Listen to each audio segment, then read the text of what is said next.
I'm Natalie Belton, an Information Technology Specialist here at the Information Systems Division, Network Deployment Services Support Section. We're looking for qualified candidates to enrich our workforce.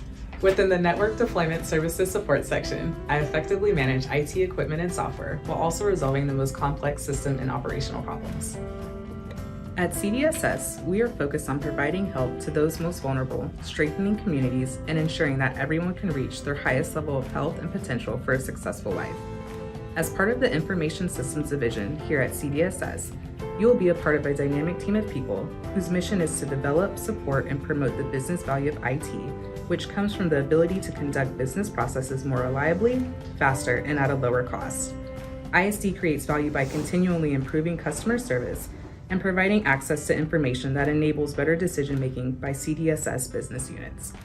Our department believes in equity, diversity, and inclusion, and we cultivate these values through our work administering critical programs that help some of California's most vulnerable residents.